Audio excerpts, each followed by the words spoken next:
Our next speaker is Dr. Heather Sandison. She is a world-renowned expert on neurohealth and a relentless pioneer really in the fight of Alzheimer's.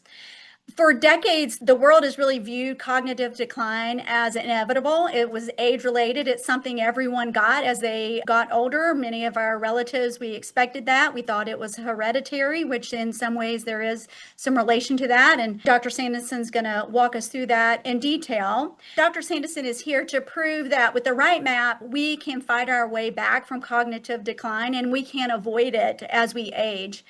She is the founder of Solsera and Marama and the author of the transformative book, The Reversal of Alzheimer's, which is a fantastic read. I really do highly recommend that book because it's very practical.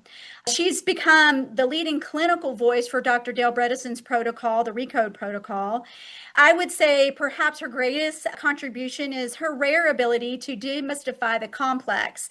That protocol is complex, and she has taken a very sophisticated 36-point medical framework and distilled it into practical, high-priority steps that any family with Alzheimer's can follow. She does that in her Reversal of Alzheimer's book, as well as her workbook. I would say that Dr. Sandison doesn't just prove and provide the data for her work. She really provides a manual for the caregiver. So if you're a caregiver with somebody with Alzheimer's, this conversation will be very relevant for you as well. She really makes the overwhelming seem understandable, and more importantly, she makes the daily work of recovery manageable for those who need it most.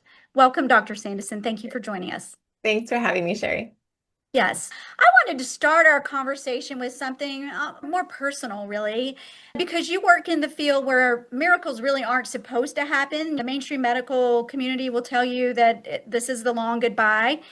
And I would love for you to take me back to that first time where you sat across from a family who'd been told their loved one had been diagnosed with Alzheimer's and was beyond help. What did that look like? How did that make you feel? And why did you refuse to believe that their diagnosis was not a death sentence? Yeah, in fact, I dedicated my book, Reversing Alzheimer's, is the title of that book, Reversing Alzheimer's. And I dedicated it to Darlene, this first patient who I saw with really dramatic recovery.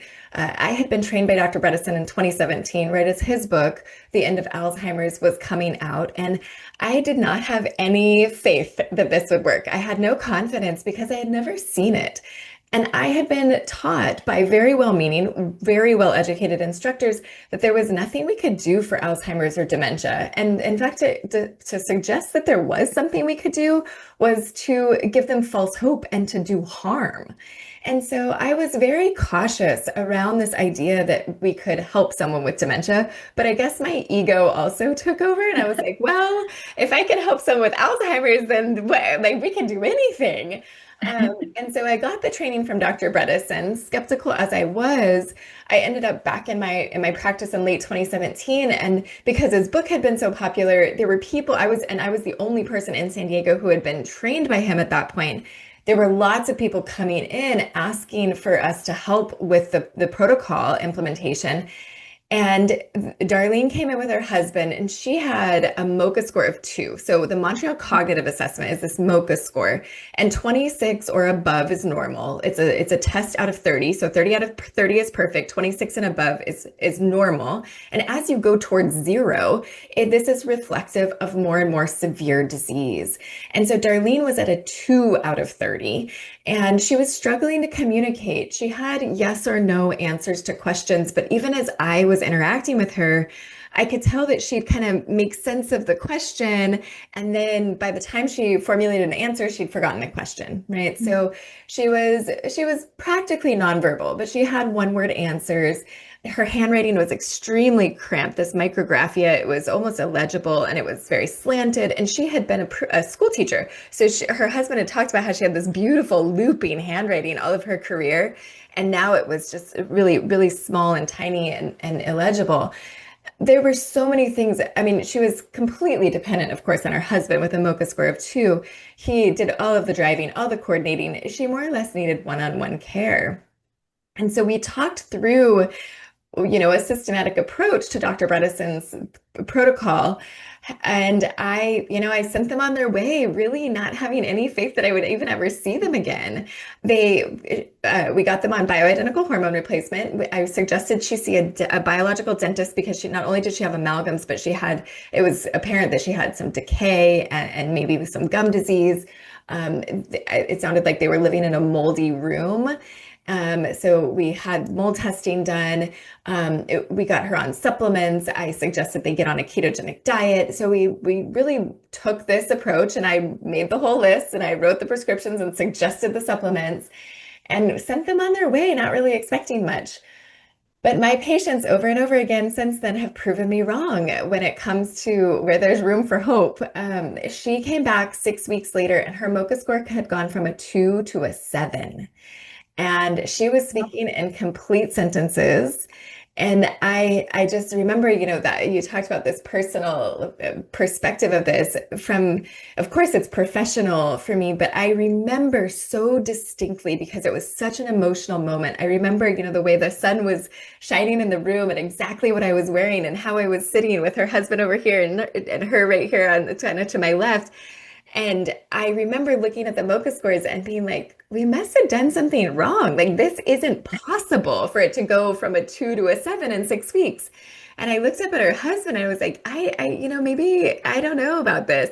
And he was like, no, life is different for us. We're ballroom dancing 3 times a week. We're going on walks. We're having conversations. And sure enough, like they even in that visit were like bickering about something that had happened the night before on their way into the clinic. And so I had this like light bulb moment that I'll never forget where I was like, if this is possible for Darlene, who had a 2 out of 30 on her MoCA, how much unnecessary suffering is happening out there? How there's got to be so many people who are, well, they're not at Darlene's spot yet, right? They're not that far progressed. They're earlier on in the disease progression. And if we could intervene there, they never have to become dependent on their husbands. They never have to worry about activities of daily living. They don't have to stop verbalizing that they're hot or cold or hungry, right? We can keep people driving and in the workforce and engaging with their grandkids longer. And so essentially since that moment, I've dedicated my life, my professional career to telling people who will listen that this is an option for them. And then also just trying to deliver the support that's necessary to implement. Because I talk to Dr. Bredesen about this all the time. It works unless you can't do it. And when you can't implement, so many people get lost in they're kind of doing it halfway. And then they're not getting the outcomes that we would hope for. And I think that that's really, and as I mentioned in the intro, that is the crux, I think, of where you are really helping move this whole movement or moving the movement forward is breaking it down into those pieces so that it's not overwhelming. I've read all of Dr. Bredesen's book, and when you look at all of the components of this protocol that you have to follow, it can be very overwhelming. And your book clearly says if you can only do one thing, do this. Here's where you start. Here's what I would look at if these are the symptoms you're trying to address first. So that has been extremely valuable. And I'm wondering if from all of the patients that you treated initially in your practice to then developing Marama, right? How many case studies or patients did you go through before you got to that ability where you're able to just put it into simplified terms? And is that what led you to develop Marama so that it could be simplified and people could have access to it in a way that made it easy? Yeah, I think anything I take on professionally, what we're trying to do is increase accessibility and implementability, right? Like we want to, it needs to be implementable. And it needs to be affordable, right? So like our current project, as of this week, I've hired a nurse practitioner and we're trying to take Medicare. We are going to take Medicare in my clinical practice at Solseri because I think that that's sort of the next step to this is becoming a model for what can be reimbursable so that because this is what people run up against in terms of accessibility. And we hear this over and over again. That's great and all, but functional medicine is really expensive. By the time you're paying cash to see a provider, paying cash for all of the testing, paying cash for all the supplements, you're out of money. And for people on a fixed income, many people who are retired, this is just out of reach. And so our current work is to try to make that more accessible by training nurse practitioners to deliver this protocol in a reimbursable model. So we're testing that. We hope to do research around that to make sure that we can get the same outcomes. But that's our current big push. So when it comes to the book was a combination. When I was approached about writing the book, I was like, well, Dr. Bredesen's written 3 books about this already. This was before his book, The Ageless Brain, came out. So he had already written the first survivors of Alzheimer's, the Bredesen, like the Reversing Alzheimer's Protocol, and the End of Alzheimer's Protocol and the End of Alzheimer's. So he had written 3 books already. And I was like, well, what do I have to add? He said it all. And when I was talking to my publisher, my editor, and the people involved in that effort of the book, they're like, but I had also done a clinical trial in my office, and there was so much we learned from that. And I had also started Marama. So we had this container where we could really control the variables, right? The diet and the exercise and the engagement. It was in a container that we could control, which is such a luxury.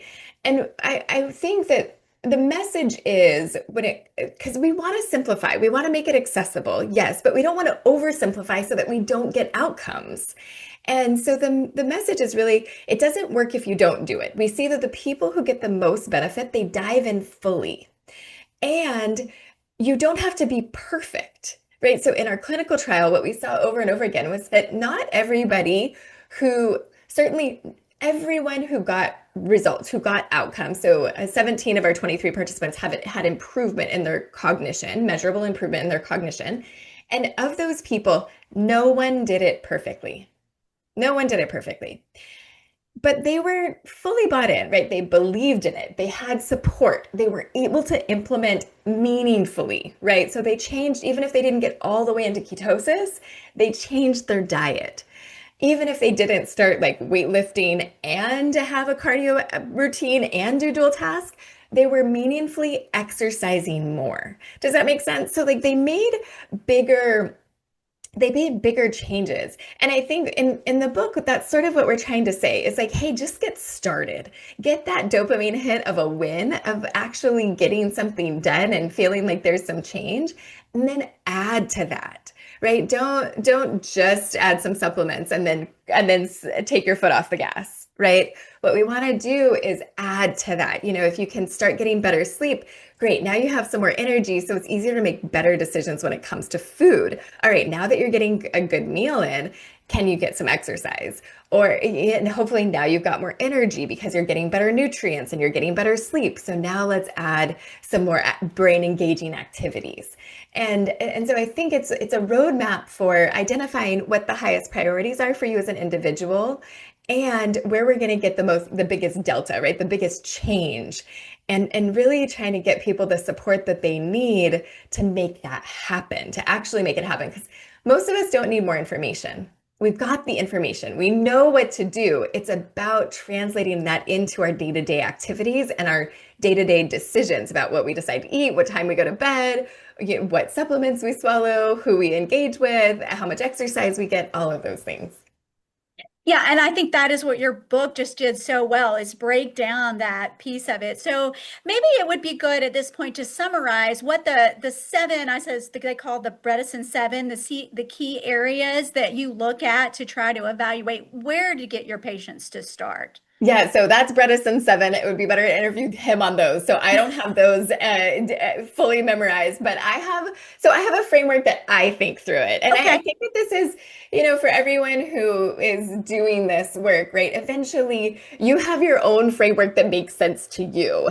And I love and appreciate, obviously, admire Dr. Bredesen is incredible. And like the Bredesen 7 works. I just don't have it memorized because it's not how my brain thinks through it. Okay, let's the way the way my brain thinks through it is essentially there's foundation. So there's our foundational cake, and then which is diet, exercise, sleep, stress management. This is and as part of stress management is that social piece. So we have our foundational cake, and then we have our clinical frosting on that cake, all keto, of course.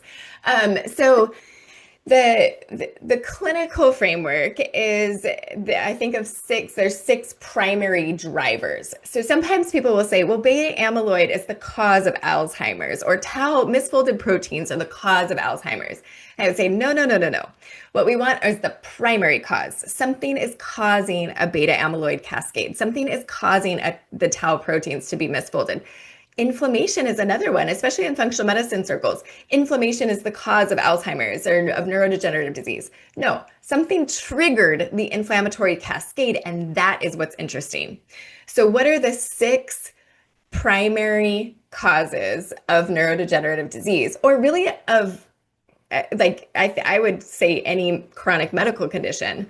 We have imbalances. So imbalances are too much, too little, in the wrong place at the wrong time. So any imbalance is going to cause a complex system to be dysfunctional. And in this case, neurodegeneration, right? So toxins, number one, toxins, too much, too little, in the wrong place at the wrong time, right? If we don't have enough toxicity going into our bowels, then it's going to be accumulating in our liver and in our bloodstream and in our cells. We need it moving through us and getting out of us. So toxins, and we think of those in three flavors in terms of metals, mycotoxins or biotoxins made by mold, and then also chemical toxicity. So toxins and imbalances in toxins is a primary driver of neurodegenerative disease. When we address that, and these are not mutually exclusive, right? You can have a whole litany of these, which is why it's important to be precise, and it's important to be individualized about this.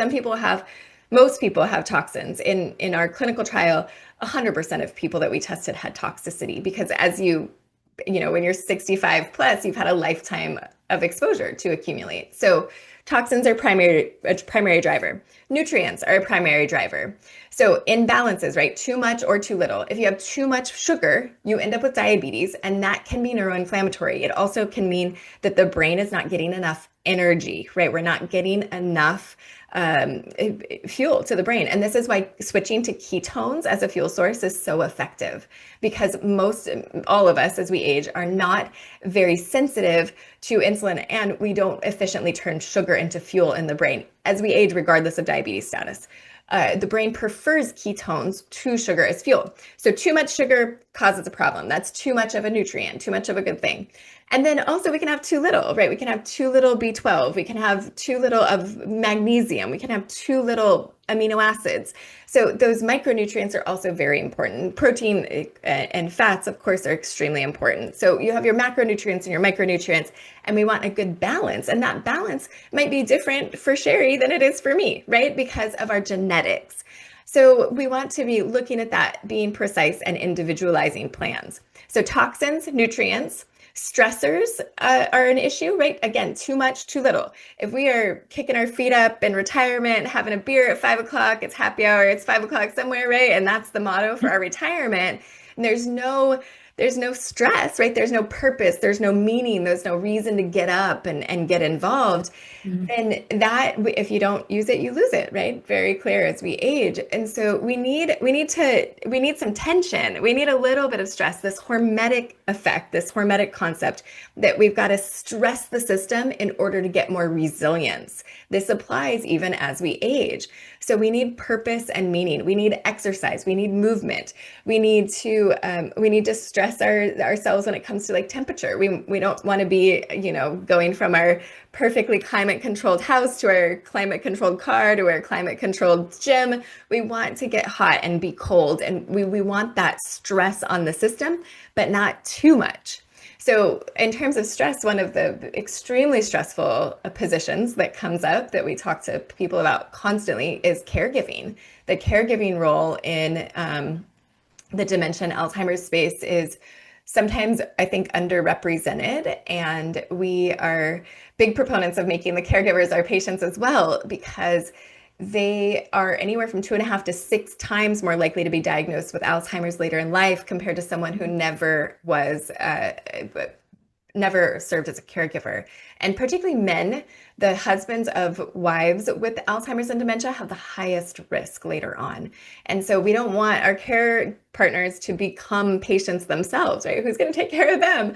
So Yeah. it's really important to make sure that that stress is managed. And this can look like mindfulness practices, really emphasizing caregiver time off, so that they have time for themselves, that they're not, because it's not a one-person job to care for someone with dementia, making sure that they're prioritizing their own rest and exercise and dietary health, not let, because that's a quick thing that's like, oh, well, my sleep is interrupted because my wife's sleep is interrupted, or I can't exercise, I can't leave her on her own. There's so many things that come up. And so getting creative and thinking through that with someone is so important.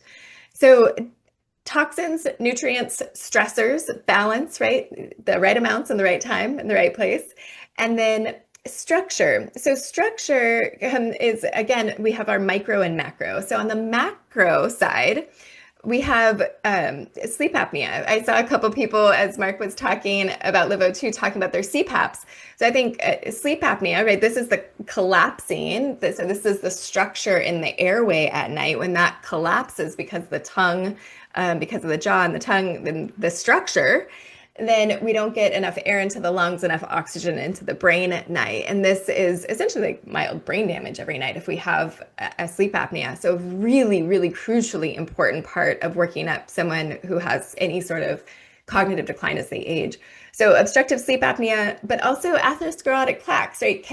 We think of the plumbing in the arteries. Can blood flow where it needs to?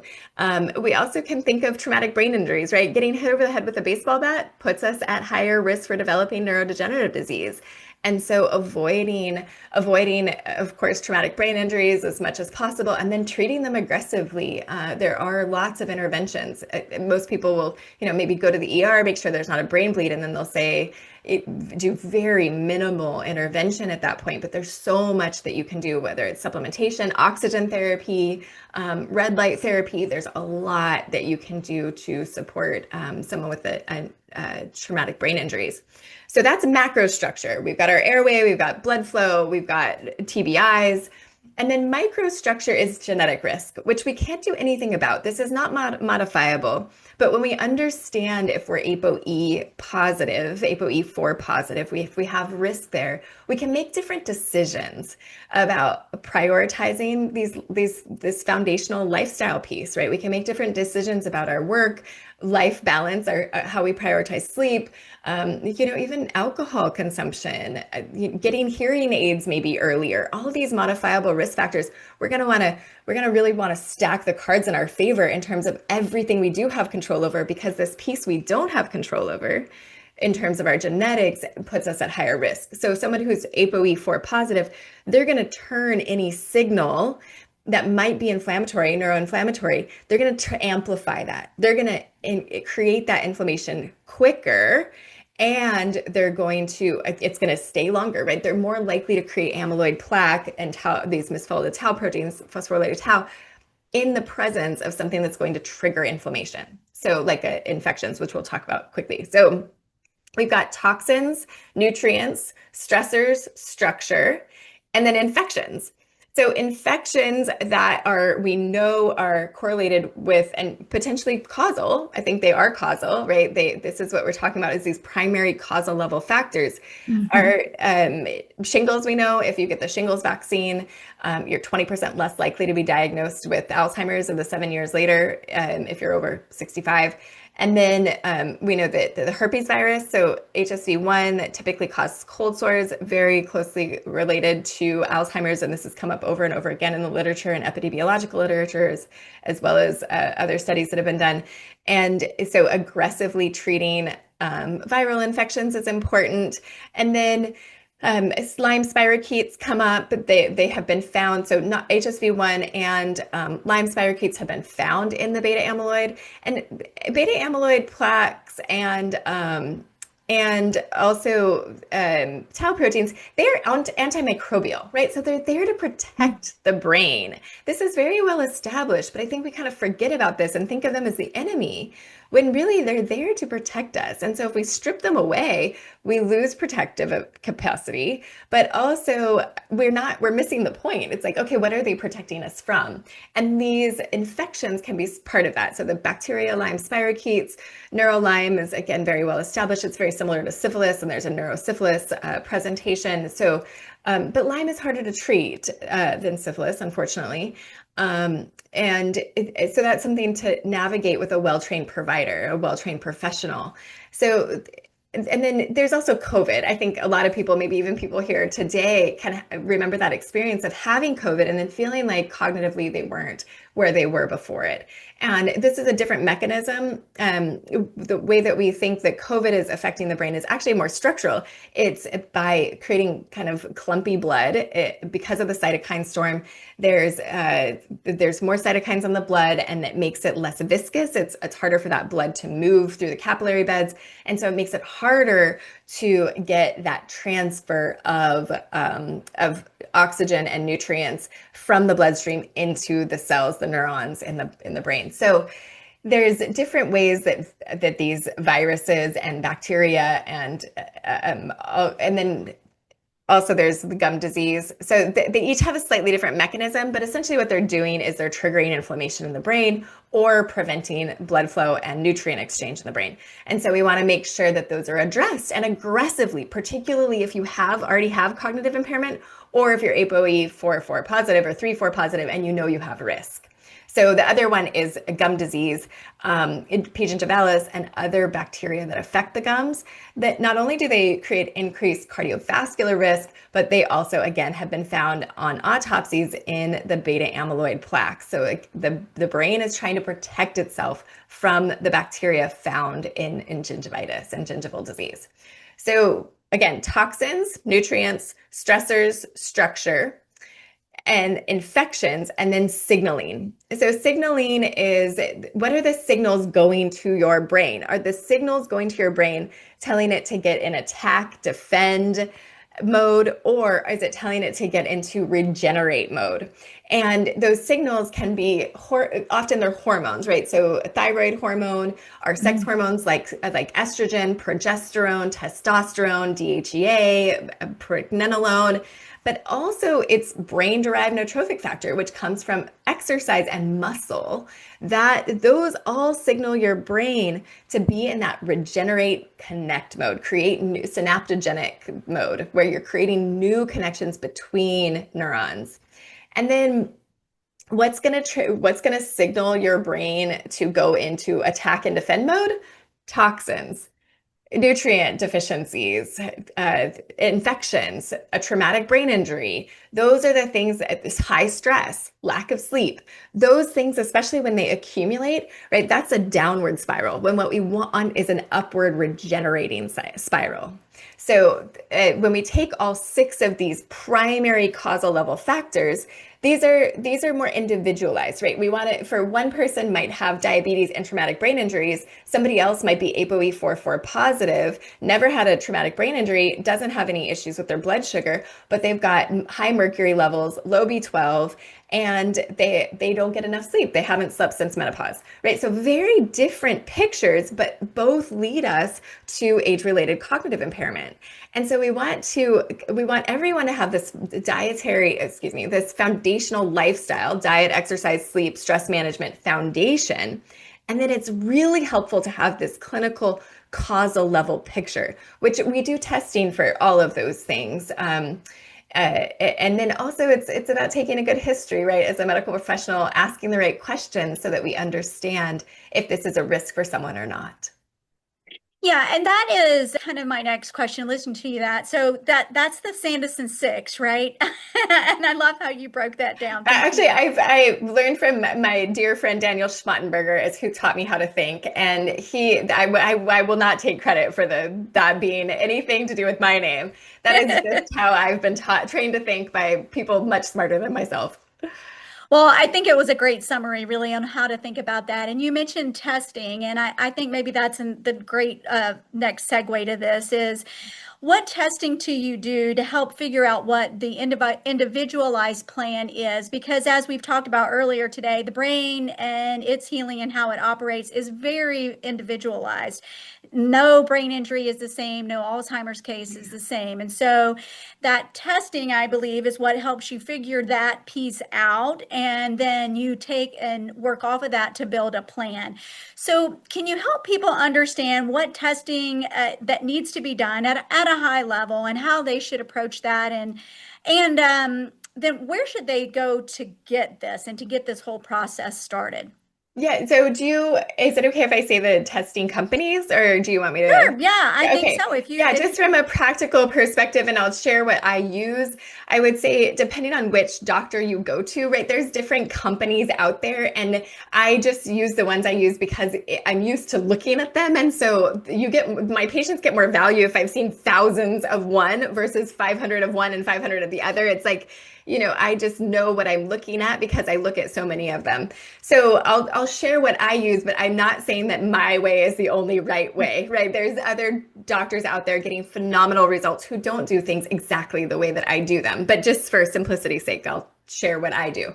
So we run what we call a full male or full female panel. And this is essentially, and I'll take you through all of these. So we run about 10 different labs. This is the first one. And many people will say to me, oh my gosh, I had so many tubes taken and I've already done all the testing. And all they've done is this. So this is essentially, and maybe even the abbreviated version of this. So this is essentially what your conventional doctor would do, or your nurse practitioner or physician's assistant on steroids, right? So we are looking at thyroid, but we're not looking at just a TSH and a T4. We are looking at TSH, T3, T4, free and total. We're looking at reverse T3 and anti-TPO and anti-TG.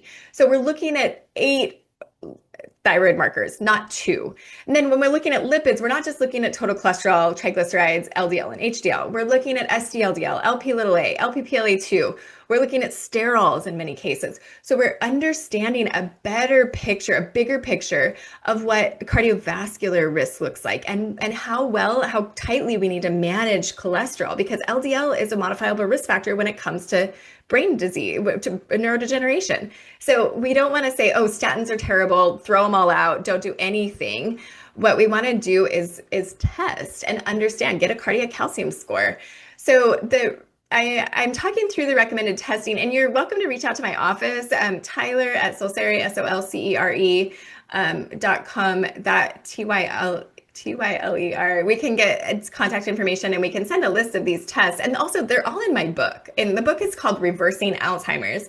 And in I don't remember what page it's on, but I have a list of all these tests. So there's a full female panel or male panel. It's hormones, it's cholesterol levels, it's diabetes workup, right? And we do fasting insulin, not just an A1C and a fasting glucose. We do a complete metabolic panel. We're doing a urine. We're looking at a CBC. We're looking at vitamin D and B12, and homocysteine is very important. So we also basically do a screening for parathyroid adenomas. So that's a full panel, and that we typically run through Cleveland Heart Labs, and that's just the first test, right? So then we also look for toxins. So we use Real-Time Labs, and they have a complete toxin panel, which includes your chemical toxicity, heavy metals, and mycotoxins. We run a Nutri-Eval through Genova, and that looks for nutrients. So we're looking to understand, are you getting enough amino acids? Are you getting the right omega balances between omegas 3, 6, 9 saturated fats? We're looking at minerals there. We're looking at B vitamins and antioxidant levels. So we're trying to get a sense of, is there a gap? Is there something that's too low, something too high? And I'm going to run out of time if I don't talk fast. I get excited about this stuff too. So well, it is very exciting stuff. If you're someone with cognitive decline, you're hanging on every word that you're saying here. So yeah, and hopefully if there's a recording and you can slow me down, but it's also in writing in the book. And so we have our full female panel. We have our toxin profile we do through Real-Time. It's just a total tox panel. We do nutrients through Genova. The other piece of nutrients that I didn't mention there is, okay, you can choose to eat all the right stuff, but then if your gut doesn't work, if you can't digest and absorb, you run into a problem. And so we look at a GI maps is how we do that. And that is looking at the microbiome throughout the gut, inflammation in the gut, the good bacteria, the bad bacteria. We're looking for parasites, we're looking for yeast and candida, we're looking for enzymes, and then steatorrhea. Is there too much fat in the stool to indicate that you're not digesting and absorbing well? So we're looking at gut function to make sure that not only, if you tell me you're eating this phenomenal diet, ketogenic diet, but then you can't translate that into nutrients in the cells, we have a bigger problem to solve, right? So we have our full female panel, toxin panel.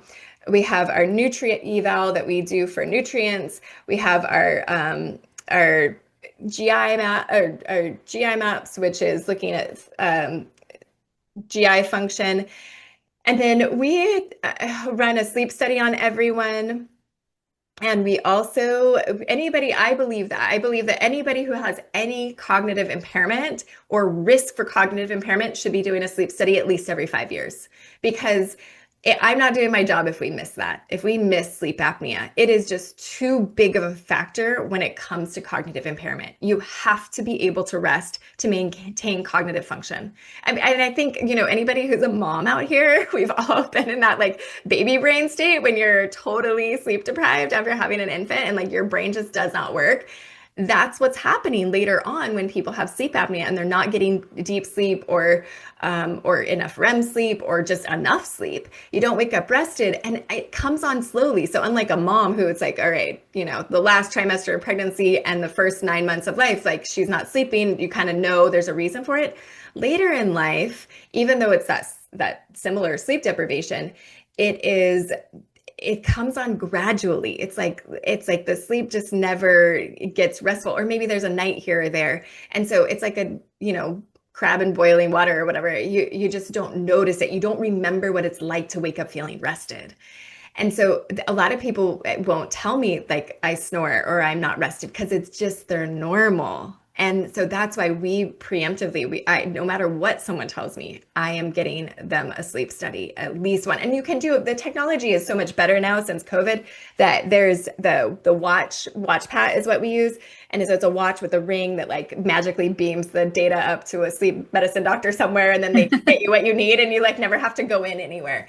And that's great. It's not the gold standard, but it's a phenomenal place to start, especially for someone, with cognitive impairment who might be far from a testing center or something. You really want to make sure that we're getting some kind of data on your sleep. And I'm wearing an Oura ring, something like that, to tell us, although an Oura ring is not a sleep study, there's a spectrum, right? And so I'd love to just get some data for people, but the best thing is an overnight sleep study in a sleep clinic. The next best thing is an at-home sleep study with like a watch pad or using some of the technology. And then the next best thing is like the poor man's sleep study is like just using a pulse ox strapped to the finger overnight, or using something like an Oura ring or a Whoop strap or a Apple Watch or a Garmin or a Fitbit, something like that.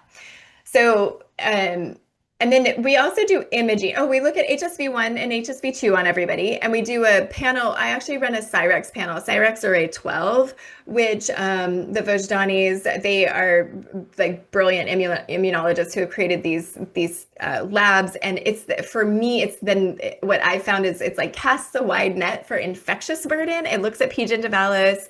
We look at HSV1, it looks for Lyme spirochetes, it looks for parasites generally, like it just kind of casts this net to say, hey, is there a big infectious burden in this individual? And sometimes people, we wouldn't know it, and they are just lit up, like they are fighting everything. And then other people, there's just nothing to see there. So we don't have to focus on that, right? So we run that Cyrex panel plus HSV1. We also are looking at, we run imaging. So we do look at imaging, and We work very closely with the Pacific Neuroscience Institute, and Dr. Bredesen is very involved there. They're up in Santa Monica. I'm in San Diego at Solseri, and but we work with PNI, Pacific Neuroscience Institute, very closely. And Cyrus Raji is the preventive neuroradiologist who's published extensively with Dr. Bredesen, and he reads all of our scans. And so we're looking at we're doing MRIs, non-contrast MRIs of the brain to look at volumetrics. So we're looking at the size of the different areas of the brain that can, give us insights. We're looking at vascular supply to the brain. We're looking at, if there's vascular disease involved. And then we're also traumatic brain injuries show up. Then we're also looking at arterial spin labeling, which helps us understand perfusion. So it helps us understand how much blood is getting to different regions of the brain, and if there's something potentially blocking that or impacting that. And then there's different interventions we can use to specifically address it. So what did we talk? Full female panel or male panel. We're looking at toxins, we're looking at nutrients, we're looking at digestion and gut health, we're looking at a sleep study, we're looking at infectious burden, and this kind of sounds familiar, right? Oh, of course we're running cortisol to look for stress burden and to see if cortisol has become toxic to the brain. So that hopefully that sounds familiar, because it's we're mapping out those 6 primary causes, right? Toxins, nutrients, stressors, structure, infections, and signaling. So we're getting the signaling from the hormones and the thyroid panel. We're getting the stress markers from the cortisol. We do 4-point salivary cortisol. I do it through diagnostics. And then we're looking at nutrients through the GI maps and the Genova. We're looking at toxins through real time. So we're really mapping out and then the imaging is going to tell us a lot about structure and TBIs and vascular supply. The sleep study is going to tell us about the airway. So we're basically going through this systematically and checking each box to say, is this a factor for this individual or not? And then I think of this as I probably should have started here in terms of testing, but we also want to measure cognition, right? I think of it like a measuring stick. It's like, where are we on the spectrum of cognitive impairment? And so we use a MoCA score. I learned in our study, those have lots of utility. They are not perfect. It's a blunt instrument, but man, you get a sense of someone getting better or getting worse. And that's what we're trying to understand with, like, every time we see them, we're pulling out our measuring stick. Okay, where are you on the spectrum? So MoCA scores help. For people who have a MoCA score of 21 and above, 22 and above, we use CNS vital signs, which is online. It's inexpensive. You can do it from home. And it's a better measuring stick for that earlier cognitive impairment. It's just more, it's not as blunt. It's more nuanced. And then the other thing that we measure is p-tau levels, p-tau 217. These I've adjusted recently how I interpret these. I was really hopeful that it would be we start with a p-tau level that's elevated, and as this person improves, that p-tau level goes down. As this person, progresses through the disease process, that p-tau level goes up. That is not what happened. That is not how they can be interpreted. I've really shifted how I order those and how I interpret them. If someone has a positive p-tau, it means that there's more risk. I think of it more like ApoE4 status. If there's a positive p-tau, it does not mean you have Alzheimer's dementia. It means that there's risk for that you have more risk. And so I hope it creates more agency of like, all right, we're motivated. Let's get the testing done. Let's make these changes happen. It does not translate into the progression or resolution of the disease. And what we see is that there's a lot of impacts. There's a lot of variables that impact p-tau 217. So like rapid weight loss will impact it. Neuroplasticity, p-tau 217 will go up with neuroplasticity. Children have high p-tau levels. So we want to just hold that loosely and think of it as a risk marker, not something that tells us about disease progression. It just doesn't do that. I wish it did. And then the other thing that we look at is A-beta ratios, which are, I think, slightly better at correlating to the clinical picture. So A-beta 42-40, those ratios are sometimes helpful. And then I think that's all the testing that we do. Yeah. Probably forgot something. And it's always changing because the labs are changing and, things, but it's like not a lot, right? Like generally speaking, what we're doing is systematically going through those 6 causes, looking at the testing that's going to give us information about those. Yeah, and so you take that testing, you funnel down where are the areas you want to focus on, and then you go into and prescribe which actions that you want to an individual to take. Um, and when you apply this protocol and your all of the data that you gather through the testing, and you put individuals on this protocol, I know that you've seen a lot of success stories, Dr. Sandison. You told us about the at the very beginning, the one that motivated you. Are there any others that you can share? Any other case studies?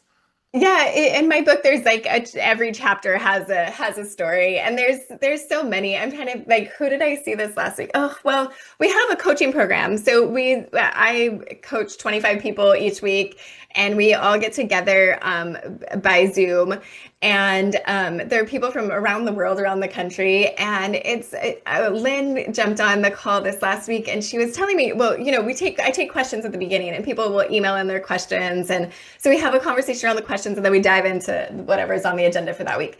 So Lynn had said, my husband found this type of rice and I'm wondering if it's okay on the ketogenic diet.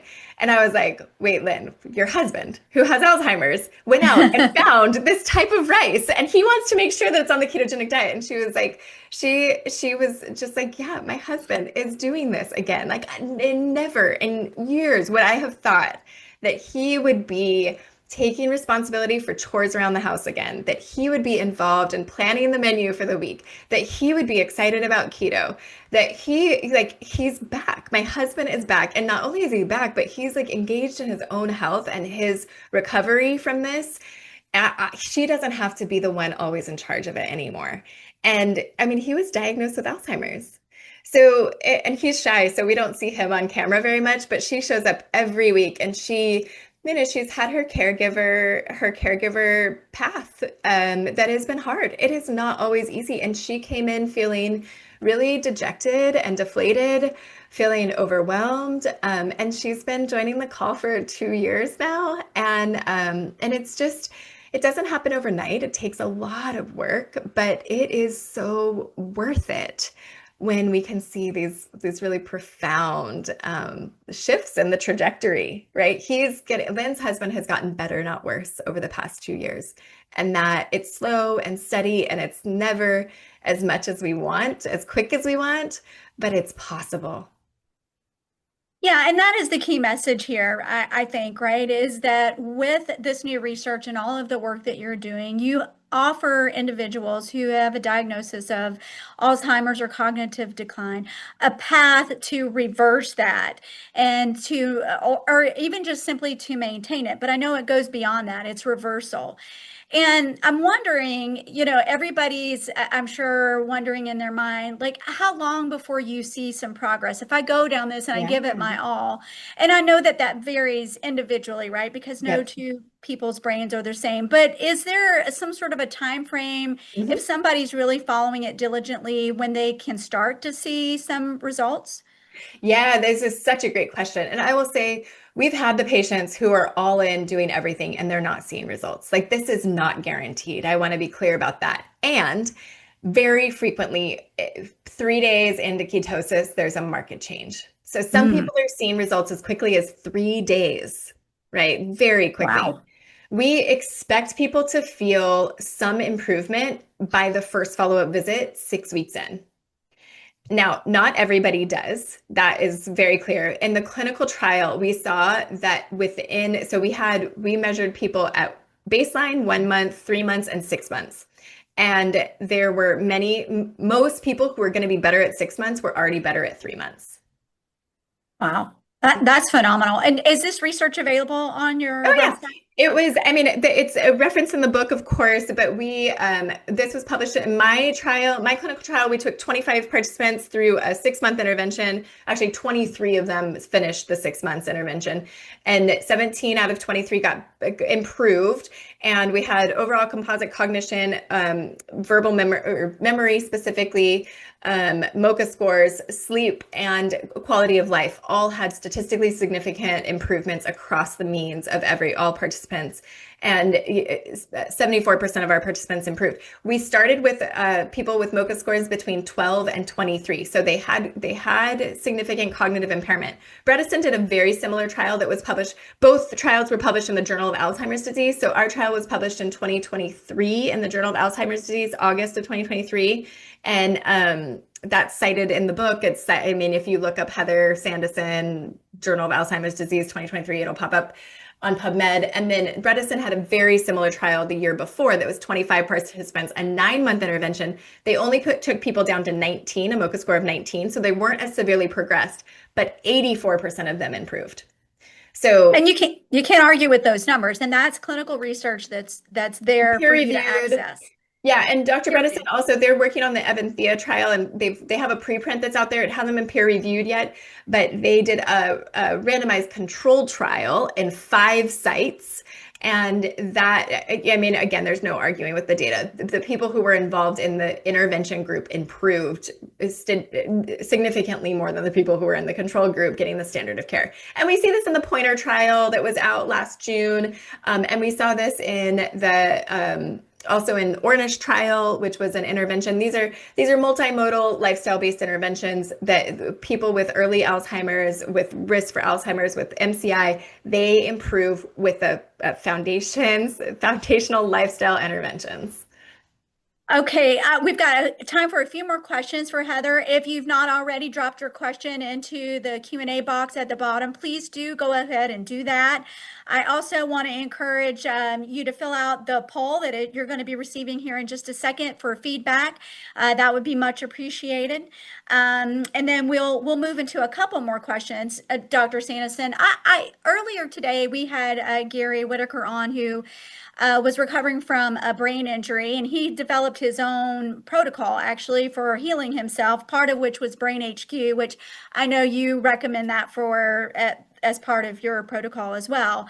But one of the things Gary spoke about was exercise and what a difference that made. He was not advised to exercise, but in his journey, looking back at that, he felt like that was really one of the top things that helped him recover from aphasia and epilepsy, which were resulting from his TBI.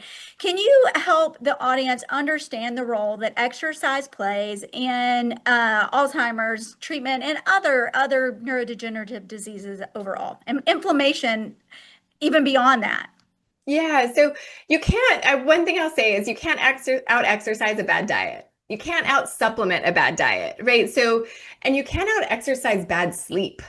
So I think, like, if I were to prioritize, if someone here is listening, or you're talking to a patient this week and they don't have a good diet and they aren't getting good sleep, they aren't having a bowel movement every day, I probably wouldn't even talk about exercise until I had those 3 things dialed. I think, exercise is extremely important, but we have to have rest and we have to have good nutrients. And so maybe a gentle walk, but I wouldn't be pushing someone to exercise more and like stress themselves out more if they're not getting good rest and they're not getting good nutrients. So it's like first things kind of first. Now, exercise. So the data on exercise is super compelling, really exciting. I mentioned Cyrus Raji, the preventive neuroradiologist that we work with. He presented at the Alzheimer's conference this last summer. They had over 10,000 brain MRIs, and really great data for people who don't love the word exercise. I like to use the word movement. I'm using exercise today, and I should switch back. I try to train myself to say movement, not exercise. People think exercise is like painful torture. But what they found looking at over 10,000 MRIs was that just 25 minutes a week of exercise makes a difference in the size of brain regions associated with memory. 25 minutes a week. Shocking, right? So the point, and now what's the best exercise? It's like 300 minutes a week, which, nobody thinks in minutes per week, but it's like, it's like 15-minute classes or something like that. It's most days getting about an hour of exercise. That's some combination of strength, cardio, and dual task, which is that, and I'm sure with TBIs, Parkinson's, stroke and TBI are very much related, but the use of dual task exercise has been used for a long time, and there's great data there. There's even better data. There's more and more data coming out around dual task exercise, which is engaging cognitively at the same time as physically. And I can talk about examples of that, but that seems to be best for dementia. So yes, there's people in the camps of like cardio is the best for dementia. There's people in the strength camp. Strength is the best for dementia. They're both really important. And then if you can do those as dual task, then you're going to get even more bang for your exercise buck, right? Like for the effort you're putting in. So what is dual task? This can be as simple as walking and talking, for people who are more in the like 25 minutes a week camp. But it might be like pickleball or ballroom dancing. This is, cognitive engagement when your brain's being stimulated in multiple ways. So hand-eye coordination, maybe you're outside, maybe it's social, maybe you got to keep track of the score with pickleball. With ballroom dancing, there's kinesthetic awareness, there's your partner, there's the memory. You've got to remember what steps with the music and time. And then maybe you have an instructor, a ballroom dancing instructor, who's kind of reminding you or teaching you something. It's Qigong, right? It's Qigong when you have to remember the movement. It is, and Tai Chi. It could be Pilates where, a right arm to left knee, like what, where am I? That is cognitive engagement if you got to keep up with an instructor in Zumba or Pilates or yoga. And then there are gamified ways to do this. So Ryan Glatt, also up at Pacific Neuroscience Institute, wonderful, brilliant colleague of ours, he is studying a lot of this and publishing on using basically gamification. So he's having you add up add up coins and dollar bills, and if it's over a certain number, you go to the right. If it's under a certain number, you go to the left. And these things, and then it keeps track of your points. It gamifies it so that you're celebrating, you're getting a ding, ding, ding when you win. And that can be a way to engage cognitively and physically at the same time, especially for people who don't have as much physical capacity as they're getting older. They can be taken through that brain gym kind of process. Yeah. Yeah, sorry. Yeah, that's fantastic. And I love how you prioritize exercise in relationship to all of the other areas for everyone. And I think I'm going to adapt your language there for movement instead of exercise, because it doesn't have to feel overwhelming, and that mental process and piece of getting out to do that movement, it can sometimes be the overwhelming factor. Yeah.